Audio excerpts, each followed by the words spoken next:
All right, guys, welcome to another episode of Coffee is for Closers. Me and James today. And today we're going to be talking about follow-ups, referrals, the one percenters that make sales teams and salespeople successful. So if you want to be a more successful salesperson or you want to run a better sales team, make sure you listen all the way to the end because I'm sure we'll drop some good ones. No doubt at all. All right, guys, cue the intro. If you listen to this podcast, you will make your first million within 3 years. I'm going to repeat that. You will make $1 million within 3 years of the first episode you listen to. We don't want pikers. We're not here to save the manatees. We're here to make podcasts. You really want this. You listen and review. Put that coffee down. All right, Jimmy Jam. Cool. All right. The one percenters, right? Where do we even start? First percent, probably. Yeah. Start at the beginning. It's always the best. Yeah. I think I was writing down today, I was like, well, because even at Sales Sniper, Sales Sniper was built on follow-ups, referrals, self-lead generation. But then we developed a whole bunch of self-lead generation tactics. Then we had people come in and do separately. So then we kind of I think as the company gets bigger, some of those things can start to dilute. You know what I mean? So we were having a conversation last night with a client of ours, and I think that there was, it was a good conversation, but it was about how probably some of the one percenters have been sort of lost, I think, around the follow-ups, the referrals. Now, I had a chat with one of the sales guys that's been in there for a long time, and they have tapped that keg pretty hard from the conversation that I had, but it doesn't mean that there weren't stones being left unturned. So although I was happy with it, I think there were ascension model things that weren't done, referrals that probably weren't done as effectively as possible. All the people are being followed up with, all the leads. But we're not upselling, cross-selling, not understanding the full spider web, right? And utilizing it to the advantage. Which is something that we can do better. So it's always good to have a look at things and figure out what you can do better, So today put together all these SOPs around tracking the activity and trying to gamify the whole referral, follow-up, upsell, ascension type model process. So what I want to do is come on today and sort of chat about it, because I think the fastest way as a sales rep for you to make more money is for you to get referrals, is for you to have an effective follow-up sequence. I don't care how much of a one call killer you are, you will make so much more money if you follow up effectively. It's just key. 100%. I mean, when I was in accounts doing commission only sales repping, at least a third of my income came from follow-ups. I think because with that combined, it's probably our fault from the top of not recognizing those little one percenters well enough, right? Growth, you know what I mean? You grow quickly and you start to lose some of the smaller things or perceived smaller things. Shifts. Exactly. So it's always good to kind of rehash that. And I brought it up with some of the senior managers today. Yeah. Hey, we need to sort of focus on this, and then we're going to put in that gamified system, using a point system where we can remuneration. One of the other things is it's funny, there's a little bit of complacency with some of the sales guys because they develop so quickly to a level where their income is what's an extra $1,000? It's just we found that some of our best guys stopped doing follow-ups and they made significantly less sales from follow-ups because they were making so many sales already. And there's a couple that we could name but won't. And there was just a level of complacency with that we looked at and weren't happy because it doesn't really, I guess, emulate the values in which we have. And I think a massive part of leadership is us, being that person going, you know what, that's on us. We've allowed that to happen because maybe we didn't follow up with our staff enough to check. And that trickles down. And there's been a couple of things there where, we haven't been happy with those little minor things and have had some really good lessons in humility lately. So it's been quite good reality slap in the face where you're usually the ones giving them. Introspective week. Yeah, very much. I feel like I've grown as a person over the last few days. I felt the same thing. Yeah. Not because of any sort of serious adversity, but because of oh man, I should probably look at that in a different way. Yeah, 100%. I think one of the traps of success is you start to think, and I think it's hard not to creep in, and this might get a bit introspective for everybody, but I think it's good to, chat about stuff. Is you want to be careful that you don't put your motivations or your aspirations onto somebody else. Like, and we had this because, you know, I only learned, like, I've always thought that I could do big, huge, monstrous billionaire type things. Like, I've always thought that, always. Since I was a kid, I was like, I can be a billionaire. I can be the best in the world at X, Y, and Z, whatever I do, with like a true belief that I can do that. And I honestly thought everybody else felt the same way. I thought everybody walked past a $100 million house and said, I will buy that one day. Yeah. And we've had this conversation many times where you're like, why don't they just do this? And I've had to pull you up and be like, Matt, people don't think like that. People don't think the same way that we do. Because I used to never think that way until one day I decided to. Yeah. And it's like, and I don't think that's a bad thing, because I think if everyone did, it would be a problem. But I think also for me, it was like, you know, and we were chatting with our mentor the other day, Big Barry, and he told us, he goes, your guys' ambition is like a great thing, but you need to rein it in, monitor it to make sure it doesn't become too much, or not too much, or it doesn't become an issue. It doesn't spill over into ego, right? Yeah, which is a real thing that I really am hyper aware of. I'm afraid of it. Yeah, like I don't want that to happen. And so like we've had chats with everyone, like the way that we need to communicate with our clients and our staff members, like it needs to be very clear. And like, you know, even with someone like a Marco who's like so driven, like the guy's a Lamborghini engine, do you know what I mean? Like it's like just, he can just redline it and thrash it. But, you know, Lamborghinis want to go fast. Some people are Toyotas. Yeah. And you like Toyotas are very reliable, very good. You need to have them. But like a Lamborghini can't get angry at a Toyota because it doesn't want to go as fast as it.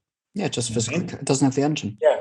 And I wanted to be very clear, like it's not a bad thing if you have different aspirations to us. Like that's not a bad thing. It's just a thing. And I can't, as someone who wants to have a 9-figure business or even a 10-figure business, I can't, like, if I then speak to people that want to have a 7-figure business, like my decision-making process is different, will be so different. And so if I try and put them into my way of thinking, like I'm just going to frustrate myself and I'm going to frustrate them. Like, you know, there are plenty of business owners that we work for that could be twice as big. It could be. And sometimes they say they want to, but they don't want to. Sometimes they say they don't want to and they don't, which is fine. But like, you know, they're making a couple $100,000 a month take home. And it's like, man, that's fantastic. It's a lot of money, right? And so it's like, I can see why they're just like, no, chill, bro. I'm like, yeah, I get it. That's a lot of money to just be taken home for not having to do a lot, right? Yeah. And they put the hard yards in. And so it's like, but I can't then expect them to make decisions and invest in the way that I would, because we have totally different goals. And I think only for the first time this week has that really become apparent to me. Yeah, I've seen that like in your face and the way that's changed crazily. You know, there's the Ferraris Toyotas. Sometimes there's also bosses in Bentleys. You know, it's interesting. So many different types of people, right? you know what I'm talking about if you're listening. So yeah, it's funny. And like, I feel like that frustration, it kind of like spilt over a little bit, getting angry at people that didn't have that same level of action. And well, they speak as if they have that ambition, but don't have the action to match it. And that became very, very frustrating to us. There's a lot of frustrating things recently where as we grow with that level of success, we're getting large amounts of people, you know, stealing our stuff and selling it. We had a guy who had the nerve to sell one of our programs in our group and contact people, some of which were staff. It was mind-blowingly stupid. And we've seen a lot of that, and, you know, people trying to piggyback and use our content. And we've been pretty savage in the past where we actually just like smoke people on it and be like, call them out when justified. And I feel like that's kind of trickled down to some of our staff that you get on the defensive with us and probably don't do it in the most respectful way. And, you know, I had the same moment that you had with that client last night where, you know, I approved a post and roasted them on it. And because they were a competitor to us using our group as a platform to try and lead generate, I'm like, that's just terrible business ethics. But they had no idea who we were. And I just assumed that they did. I roasted them and I spoke to them afterwards and I was like, okay. How did you not know who I am? Yeah, I apologize, and I'll apologize now. So sorry, Katie. I probably should have spoken to you before roasting you, you know. But that was a good lesson for me. I think every now and then you have these like little doses of humility. I remember ages ago on Instagram, this guy said something to me and he'd actually done a typo. I'd done a typo, right? And then he had like said what I meant to say was a lull. I don't know why. I was in a bad mood. He was like, you had a typo. I was just saying this. And I was like, oh my God, I'm such a Yeah. I said, I'm such a what a defensive piece. And I said, send me your favorite charity. I'll donate $500 to it. Yeah, it's funny. Like, I was just like, why do it doesn't happen a lot, but when it does, I think it's good to be checked. And like when you know what I mean? It's good to have those front of. I like it when people are happy to call you out. Well, I mean, in saying that, like, I didn't sleep the night. I was up to like 2 a.m. because I had so many ideas going through my head. I had to get them on paper. And it was right after the day that guy stole all of our stuff. And I made him apologize publicly. And I kind of respect that. So all is forgiven on my end. But yeah, it was just some of those, like, I like it when someone's not afraid to call people out because it's exactly what we would do. And how can you be upset at that? So exactly. Exactly. Yeah, and everyone's every now and then, as long as you go, yeah, I was yeah, my bad. Let's change it. That actually flows into follow-ups because I think because I got a really good lesson a couple of years ago now when this guy had said, yes, I want to do the program. And I was like, sweet, anyone pay for it? He's like, well, my head of the work, whatever, has the company card. He's at Bunnings getting a whole bunch of stuff for the business. I'll be back with him at 7 p.m. We'll give you a call and I'll throw the payment out then. And I was like, yeah, sweet. Tried a couple of ways around that because it can be a smokescreen, but sounded pretty genuine. So I was like, yeah, sweet. Called him at 7, didn't answer. 7:05, 7:10, nothing. Sent him a text like, hey, bro, are we doing this? Anyway, like next morning, he didn't get back to me. So I sent him an email and it was like, basically like, this is disrespectful. Like sort of, it was well worded, but it was just like, I look back and I'm like, what was the aim of that email? Yeah. What was the desired outcome there except for like an apology? Killed a lead. Yeah, oh, that's ridiculous. But so, and he was like, oh, hey man, like it's actually kind of an email to receive. X, Y, and Z had happened. It was like a personal emergency thing. And he's like, this just goes to show me that you're really not interested in me. You're interested in the sale. I was like, yeah, you changed the way you follow ups after that. Yeah, logic and reason at this. I want no part of it. Yeah. You say that so often. It's lost all meaning to me. So yeah, like it's just I was like, yeah, that's completely fair. I apologize. That's kind of like I am fully sorry. Are you open to me having a quick call with you so I can like literally like I'm not going to try and say anything. I was like, I just want to apologize because you're totally right. And he was like, no. And I was like, okay. And then he went around me direct to the business owner and signed up so I didn't get the commission. I like that. That's so petty.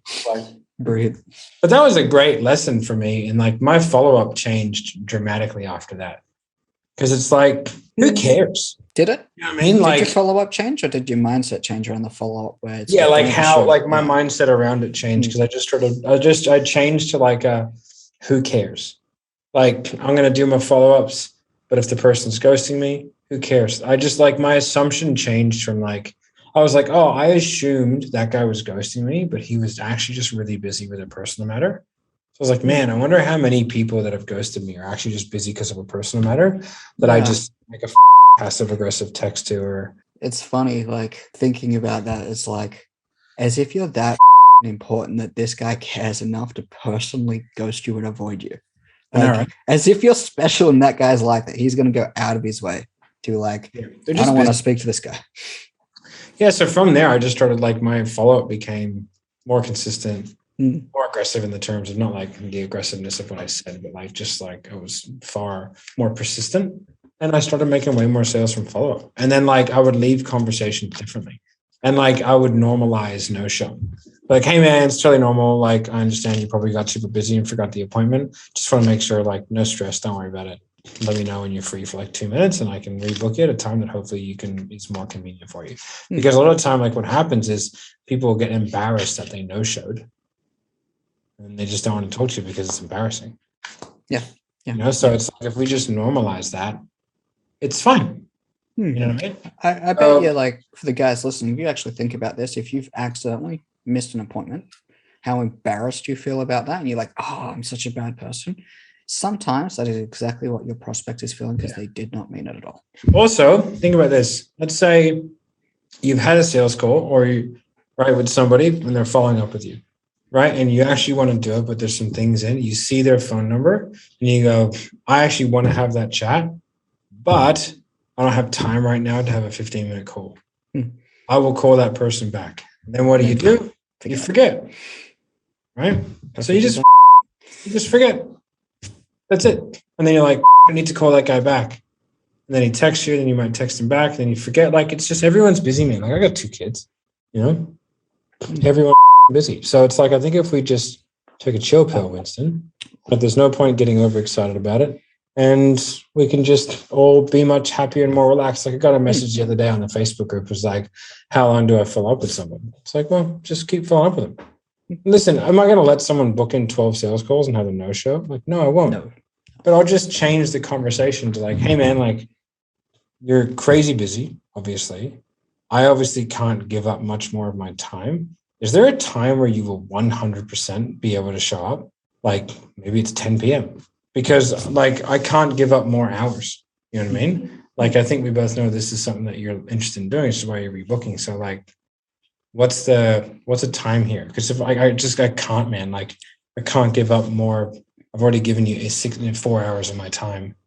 You know what I mean? Yeah. Like, what's a good solution here so that I know if we rebook this, that like, it's not going to be another wasted hour. Like, just have a genuine conversation and be like, cause I'm happy to put the time aside for you, man. I have to show up, you know?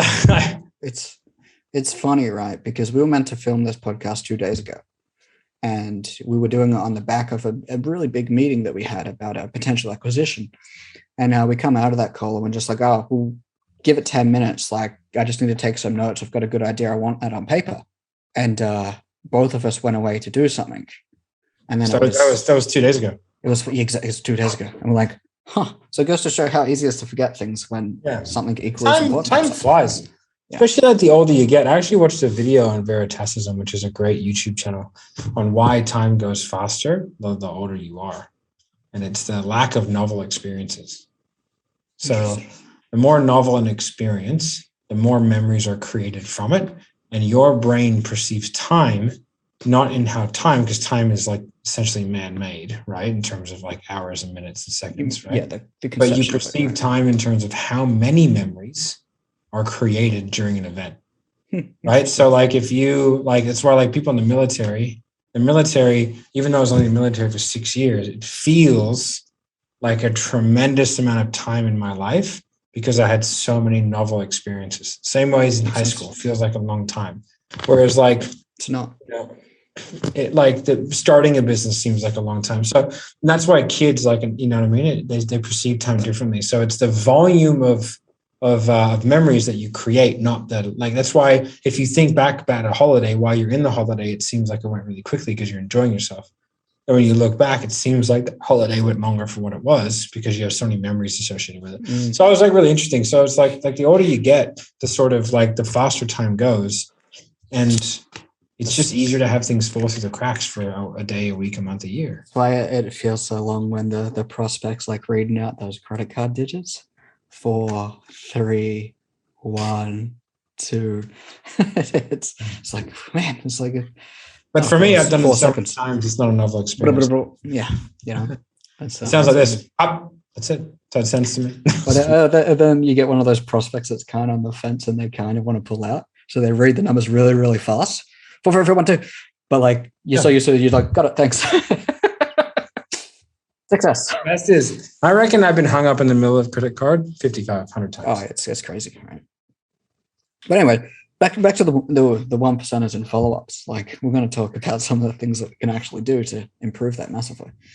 One of the things that we're putting is we're going to put in like a reward system, like a point system for that. But I won't talk too much on it because it's in its infancy.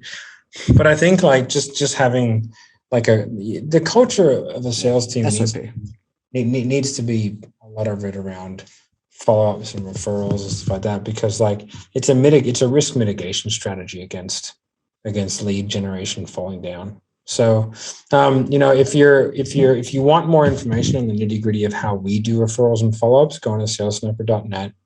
You go to the free resources tab. There is a self-generation lead gen. There's a referral and a follow-up SOP thing. Because you are busy, we'll put the link in the description. We will. And I think some of the stuff we went over today was actually more useful. Yeah, it was a good little side rant, right? Yeah, it was. I Not even a rant. want to do a long podcast today because I got heaps of shit to do. We just acquired a business.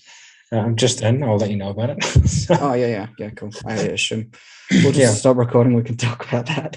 yeah. So if you guys have watched this all the way through to the end, make sure you like, subscribe, hit the notification bell. Make sure you comment down below if you like this kind of content. If you're listening to this on one of the podcasting apps, make sure you subscribe, share this to a friend if you found it helpful. If you want to find out more about what we do, you can go to salessniper.net or hit us up in the Closing Code Facebook group. Mm-hmm. Also, our sister group, which is the Sales Revolution Facebook group, and you can hear me as well on the Closers or Losers podcast with Jeremy Miner. If you haven't had enough Ryder fix, more Ryder in your life, ride or die. I guess you could say that you would be a Ryder. My middle name is Richard, so there you go. There you go. That's why you're. That makes sense. Hey, we should have the Ride or Die crew. That'd be great. That's okay. I know, but we're just like speaking about like ego and not having. I got like 10 hardcore fanboys. I got like 10 hard. I could definitely sell 10 t-shirts. Marco would be the first to buy it. He's the biggest fanboy we got. He'd buy all 10 though. Actually, no, he wouldn't wear them because they're not pure cotton made from Gucci. No, I just put Balenciaga on the back and it'd be fine. Yeah, that's a good point. I'll tear a big hole in it and charge him $500. We love you, Marco. You just have stupid fashion. All right, guys. Thanks very much, and we'll see you on the next one. Bye. Bye. Put that coffee down. Coffee's for closers only.